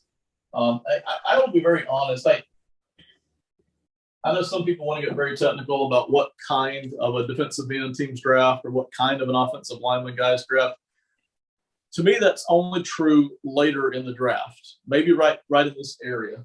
When you're up in the top 20, I think you have every right to expect to draft a player who fits any system. I don't think you get too caught up in, well, they can do this or not that. They should be talented enough in the top 20 to basically fit any system you're running. And if they're not, maybe you've got the wrong guy there in the top 20. The fit really starts to make a huge difference late first round, second, certainly down all through the other rounds, because those guys just aren't as talented. They can only really play in one system or two systems. They can only really play one technique versus several. So I think that's a huge point here. But I think Kenyon Green is a guy that fits in a ton of different places. I really do. Tampa Bay Buccaneers here, number 27. I know you're studying for the Packers at the moment, right? At number 28. I think I'm ready. That's all right. What do you got? Let's look at the Bucs. If you're the Buccaneers, if you're a Buccaneers fan, how do you feel coming off of last year? Like, what do you feel about the way it ended? And obviously you're happy about Tom Brady coming back, but how do you feel about the way it ended last year versus celebrating a Super Bowl the year before? I mean, it's disappointing. You probably had some Super Bowl aspirations again. You wanted to repeat. I mean, the team, said they were running it back just like the Rams are doing this year. But I think at the same time, as a Bucs fan, you knew, at least for last year, the top level talent competition was coming in the NFC. You had Green Bay and you had the Rams. So I think you kind of saw that, especially the way how the end of the season was going. The Rams just seemed to catch fire right at the perfect time. They went through their little spurt 3/4 of the way through the season and then just went on a tear to finish it out. This is kind of what it's like to have a superstar in his 40s or, late in his career. You have the years where it feels like everything's clicking and everything's right. And then you have the years that you're kind of like, nope, that wasn't the year. So, but I think you feel, and maybe you only feel that way now because he's back. If that had been it and it sputtered the way it did to kind of finish that era, you're probably like, man, was that it? Are we already done with that? But now that they're back and, take a look at the NFC again, you're really competing against the same two teams. And now you're thinking, let's go back and do it again. I'll leave you alone for just a minute, let you finalize your thought about the Packers, okay? Let me talk about all right. You're right about all of that. Let me talk my way through the Buccaneers for just a second. If I'm the Buccaneers, I'm not trading up because I don't. If I trade up, if I'm the Buccaneers, I'm giving up draft picks for 2023 and 24. I want to keep all my picks for this year. Maybe there's a guy in the top 20 that I want to go up and get, who I think can help us get right back to the Super Bowl this year. I think the Buccaneers have a chance that they might be willing to do that. Go ahead, you're not going to be good in 23. You're not going to be good in 24. You already know that. Whenever Tom Brady decides to really officially, totally, completely not come back, for sure, you know that you're not going to be good. So it's not going to hurt you necessarily to give up a draft pick in the future. So I'm very interested in trading up if I'm the Buccaneers. It wouldn't surprise me. Do I think they're going to do that? Probably not. Doesn't really seem to be in the works. Doesn't seem to be what they're looking at. But if I'm the Buccaneers, I don't mind doing that. So if I don't trade up, if I'm the Buccaneers, I'm tempted to maybe take Kaiir Elam. I'm very tempted to maybe take one of those offensive linemen like Tyler Lindenbaum, but I don't know that they need him. What I'm really looking at here, I think, is Devin Lloyd, linebacker out of Utah. Adding him to that defensive mix, he's I already mentioned this, very modern linebacker. He will instantly upgrade any linebacking core, especially in pass coverage. And so many NFL teams these days like to drop 7 guys back into coverage and only rush 4. And Tampa Bay can do that. They've already got quite a bit of talent there on defense. Devin Lloyd will add to that. He will not have a ton of pressure on him to perform. I think it will really help them out. So that's the move I'm making. Devin Lloyd from Utah, linebacker for the Buccaneers.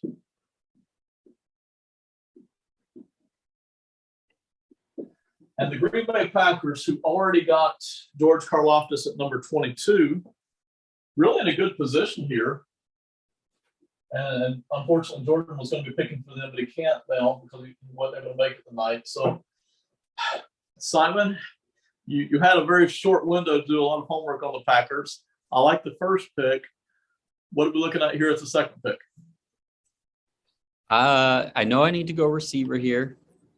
I know which two I'm looking at.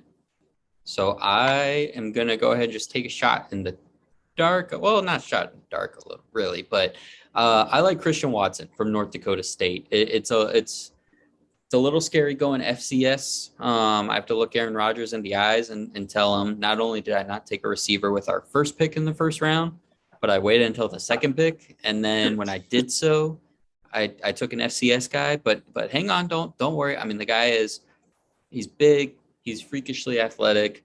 He's so productive.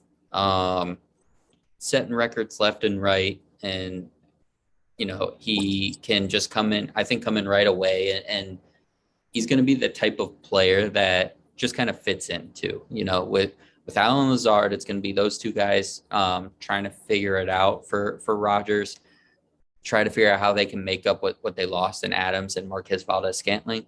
But Watson can do different things. He can move around in the offense. He can, run different routes. He can be what you need him to, a little more than the other guy I was thinking, Jahan Dotson, who's kind of your straight line speed downfield receiver, who can definitely develop into more. But Watson is kind of used to playing that, different roles, do different things. And North Dakota State, I mean, he's used to, being up there in that area, I guess. So whatever, if you want to think of something silly to add to that, that's who I'll go with.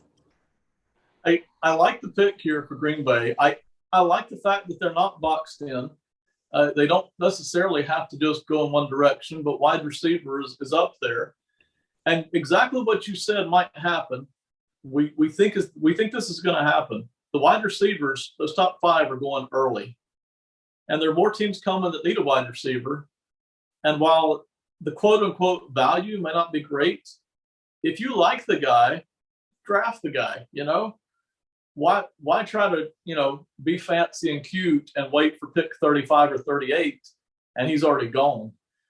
You didn't get the guy you want. So I totally agree. If I'm the Packers, I'm okay with this. I pick up the wide receiver. I get the defensive end. I've come out with a better team, a team that's trying to win now. And I think that's probably the best that they can do without trading up here if you're the Green Bay Packers. This brings us to a team that I know well. There might not be anybody left listening to this video at this point. I don't know. But if they are, and if they're Chiefs fans, I just happen to know the Chiefs very well. Okay, so let me start here with the Chiefs. If I'm Kansas City, I actually think that Kansas City probably, I would say a 60% chance they're going to trade up in this draft. The things they need are cornerback and wide receiver and edge, and I think tackle as well. None of those positions are good right here. Really, none of them. There's a couple of guys you can take with one of these picks, but probably not guys you're in love with both of these picks. So I think Kansas City maybe hangs on to 30 and then takes 29, packages it, and trades on up here, maybe number 19, number 18, somewhere in there, and gets a wide receiver. I think there's a very good chance that happens. But we haven't worked out that kind of trade tonight because trades are very difficult and because we're trying to do this live. So if I'm Kansas City and I'm sitting right here, and this is what I'm faced with doing, I'm going to take David Ojabo out of Michigan. He's an edge rusher. He's very fast. He's actually faster.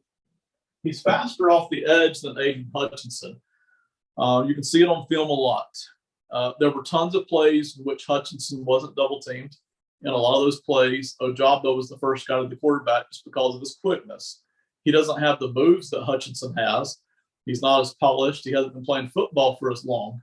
But that quickness is there. David Ojabo is very quick. The hiccup with Ojabo is he's injured, and he may not even play at all this season. If he doesn't, Kansas City, even though they're in win now mode, more or less, they are really in win for the next decade mode. They could afford to wait for Ojabo. The fans there, a lot of them have been wanting an edge rusher for 3 seasons now. They can play without a top edge rusher, but it would be nice to have Ojabo's quickness off the edge, pair that with Chris Jones, even if it's 2023 before it happens. So I'm taking David Ojabo right here at number 29, and that brings us to number 30, which again is not an easy pick because I think you're looking at Kaiir Elam, the cornerback. I think you're looking at maybe Daxton Hill. I'm not convinced that Daxton Hill isn't a safety slot back hybrid in the NFL as opposed to a pure cover guy. I also think if you're the Chiefs, you could be looking at Sky Moore, wide receiver. I think they're really looking at Christian Watson out of NC State, but if he's not there, in this draft he isn't. If he's not there, then they might be looking at Sky Moore. So for me personally, I think we're going to grab, just because it's a huge position of need, I think we're going to grab Kaiir Elam at defensive back if this indeed is where the board falls. And again, I don't think Elam is going to be a star in the NFL, but Kansas City basically is short of 2 cover guys right now. They have safeties. They've got 1 cover guy in L'Jarius Sneed. He can move around all kinds of different positions, but they really need 2 more cover guys, and Kaiir Elam is one of the best that is still available on the board. Before I do the Bengals, any thoughts on Kansas City or Cincinnati or what you're seeing right here at this point on the board? It's a really good draft to need defensive backs. We did this last time too, where Andrew Booth fell to, I believe, 31 all the way to the Bengals. But the way things fall, if it's not Stingley or Gardner, there's going to, that once you get even to that second tier of defensive backs, not Kyle Hamilton, these guys are going to become available once, because like you took Trent McDuffie, what was that, 12? Like that easily could have been anybody else, right? And, it could have been Jermaine Johnson, and then maybe McDuffie falls all the way to this side too. And now you have Elam and Hill and Sign and McCreary and all these guys. So for a team like the Steelers, like I was thinking about this while you were talking about, doing trades. Not that the Steelers trade down in the first round. They haven't done that since 2001 with Casey Hampton. But if, I was talking about this team, still has a whole strong safety. If they want to trade back with the Chiefs and take, the 29th pick and, a 4th rounder just to get some more depth, this is the draft to do that in. If you're, if you are the Vikings and you do want a corner, but you can wait and you want to get 29 and 30 for 12 or something like that, this is the draft to do it if you need a defensive back. So that's kind of what I'm looking at right now. And now that we've done this twice and the same thing has kind of happened, it's definitely an interesting point of view. I agree. I'm circling some things that we'll come back to and talk about later at the end of our draft. We'll keep on pushing through. This brings us, because I think you're dead on with all of that. There are guys here that might get picked at 12 or 16, 18 that might make it all the way to 27, 28, 30, but it's not the wide receivers and it's not those top 2 or 3 defensive backs. Those guys are gone. But there's some other guys here that are very interchangeable. And that brings us to the Bengals. I'm going to draft the guy that I really believe in for Cincinnati. I didn't hand Cincinnati to you, did I? Nope. That was all you. I was pretty sure I didn't. Matter of fact, I think I saw Roland do this in his article, and there's a very good chance this can happen. If I'm Bengals, I am very happy with Tyler Lindenbaum from Iowa right here at number 31. Lindenbaum looks like he could be a lock it down starting center in the NFL for a decade. He looks like he could make a lot of Pro Bowls. He looks like maybe he might even have a shot at some All Pros. He looks that good. The Bengals offensive line was horrible last year. They've already made some steps to fix that. They've already done some upgrading there at offensive line. But this would be another huge piece to a roster that's in pretty good shape, really. There's no reason other than that the AFC is stacked that they can't be right back in the Super Bowl. You don't want offensive line to be the reason you don't go back to the Super Bowl. You want it to be that somebody else is just better than you. So for me, this is an easy pick right here. Tyler Lindenbaum, center from Iowa.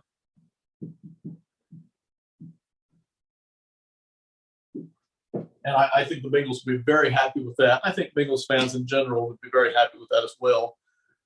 They don't want Burrow to be on the ground a lot next year. They realize that he's good enough to work through it.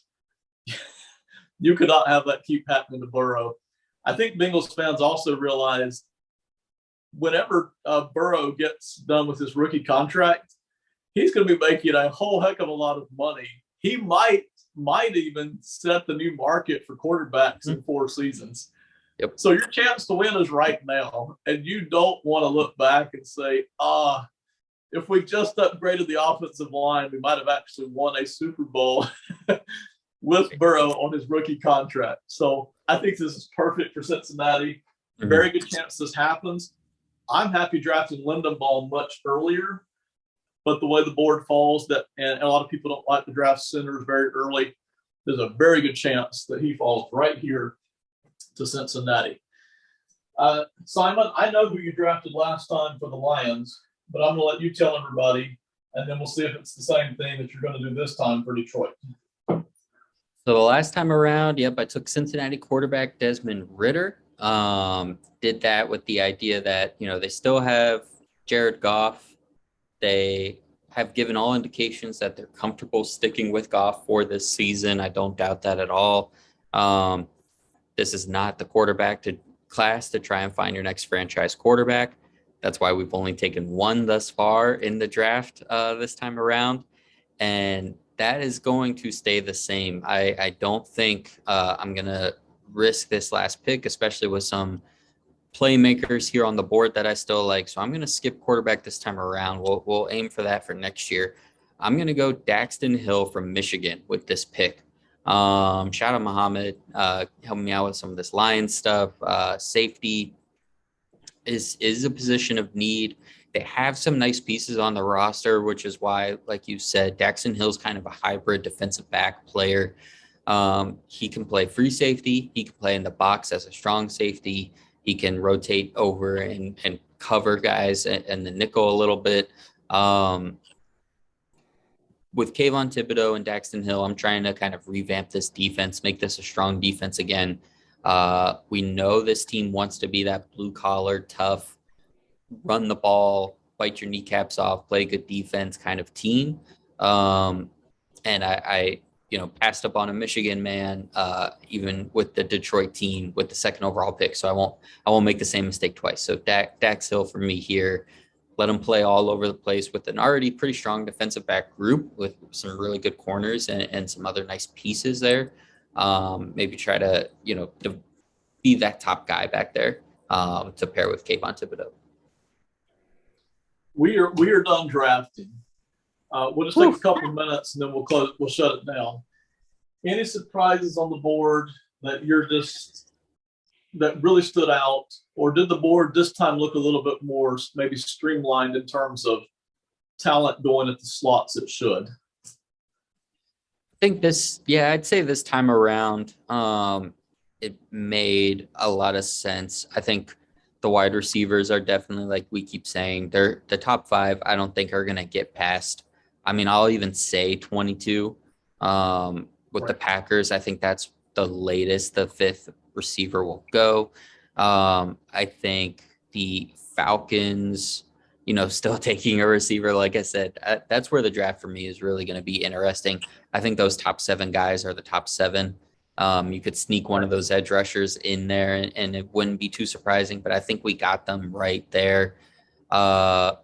Let's see. Andrew Booth did not slip this time, which is kind of what I'm expecting. I think he kind of went in the right area in that top 20.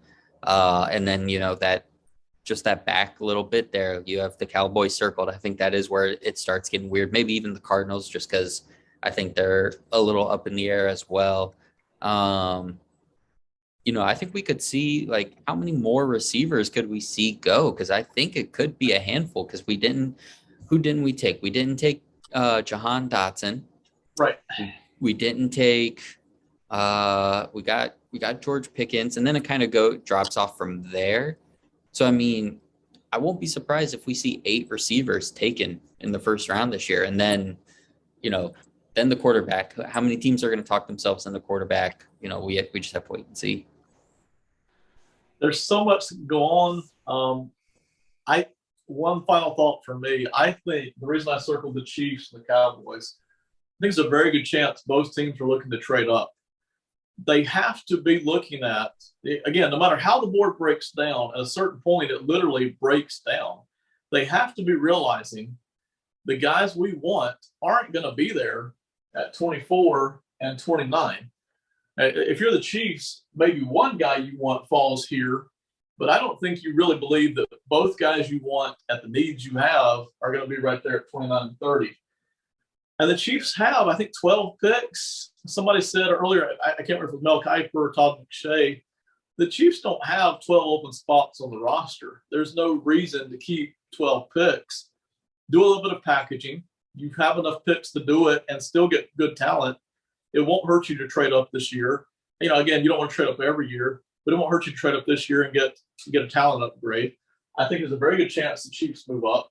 I think there's a very good chance the Cowboys move up. I'm still not convinced that even though the Buccaneers haven't mentioned it, they've been totally silent. Why not trade up this year? Because Brady's ready to win right now. Wouldn't surprise me. And I think they have a lot of partners who are willing to trade down. I think the Seahawks might even be willing to trade down possibly, especially if they can get another draft pick for next year. I think the Giants would be a good team to trade down. The Jets might be open to trading down. I think there's quite a number of teams who would be willing to trade down, even as we went through the middle of the first round. I think there's a lot of trade partners here. And even though, you and I could work out all these trades, I think we're going to see a lot of trading in the first round actually come a week and a half from now. I'm looking at it. Would you have traded those 2 Chiefs picks to go up to anywhere? Like what's the line that you wouldn't package those 2 together to go up to? I did a little bit of looking at this, and I don't have it right in front of me right now. But yeah, you take 29 and 30. I think I'm willing to go all the way up to maybe 14 or 12, somewhere in there, to get a guy I want. Yep. Basically, Kansas City has all of their picks for next year. They've got picks 50 and 62 this year. Why sit there at 29 and 30 and just take leftovers? Maybe solid leftovers, but leftovers nonetheless. Mm-hmm. Why not go ahead and, while you've got that capital, trade back up and get a guy you really want? You don't get many opportunities to do that. I would never suggest the Chiefs franchise take a year off, but if you were going to take a year off, a little bit of a breather, this is the year, because everybody in the AFC is ready to win right now. Mm-hmm. So why not take a year, kind of restructure the roster just a little bit? You've already done it anyway with Tyreek Hill being gone. Yep. And then in 23, you're right back up to full bore. And all those other AFC teams, or some of them, not the Steelers or the Ravens, but the other guys, they've had their best shot. Now some of those cap hits are going to start to get bigger and settle in a little bit, So yeah, to answer your question, if I'm the Chiefs, I'm very open to trading 29 and 30 to get up somewhere around 12 or 14. And I think it's going to be too expensive. I think it would take 3 firsts to get all the way up into the top 5 and get what looks like a mega star. But at 12 or 14, I'm very interested, very much. Yeah. So, all right. So, I don't know if anybody's still listening to this video, but if they are, thank you so much for being with us. Simon, thank you for doing the work tonight. And tell people the different places they can find you if they like your material, if they want to know more about the NFL or the Steelers. Yeah. So first off, you can come find me and my podcast, the Simon Shortt Podcast, on Apple and Spotify. Right now, we're doing a ton of NFL and NFL draft coverage. This week later on Thursday, I'll be dropping an episode full on Steelers draft prep. So be on the lookout for that if you liked what I did here. I just started a project with our very own Ben Parker. Ben, thank you so much for having me on. We're on Sports and Money Pro Football GM.